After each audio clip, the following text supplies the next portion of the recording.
Malalamiko ya walemavu hao wa macho ambao wako kwenye bonde la Ziwa Rukwa yanawasilishwa hapa kwa mkuu wa wilaya ya Sumbawanga Nyakia Chirukile katika kijiji cha Mfinga, wakisema kuwa madereva bodaboda wa eneo hilo hawajali kama kuna walemavu wa aina yao wanapotembea barabarani. Mabodaboda hawa wao kazi yao wanajua ni kuendeshaga tu pikipiki. Kumbe wajifunze na wao kuangalia kwamba ukimkuta mlemavu mwenye fimbo yenye alama hii kwamba yule mtu umtambue kama ni mlemavu, unaweza kupunguza mwendo ukapita salama.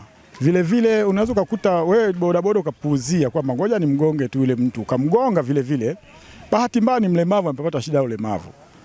Akapata shida kweli, akaanguka huko, akapata shida ya mvuja mguu, na wewe bodaboda ukapata shida nyingine, ukafariki, mlemavu akabaki akaendelea na matatizo yake.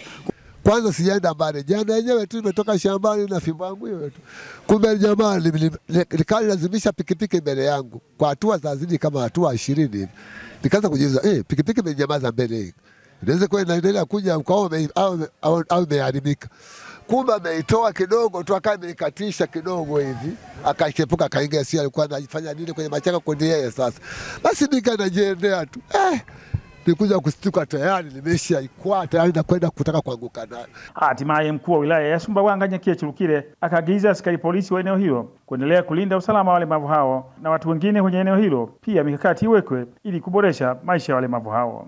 Uone namna kuwaengage hao watu kwenye vikundi vyao, vikundi vyenu, na muwapate mkopo wa halmashauri. Hawa walemavu wanaruhusiwa mmoja mmoja kufanya biashara yake.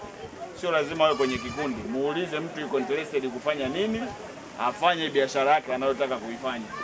Ukiwasaidia hawa au mlikiama, Mwenyezi Mungu anajua atakuweka sehemu gani. Sawa? Bonde la Ziwa Rukwa ni eneo ambalo lina watu wengi wanaoongezeka kila uchwao, wakivutiwa na fursa za uvuvi, kilimo na ufugaji pia. Sami Kisika, Azam News, Rukwa.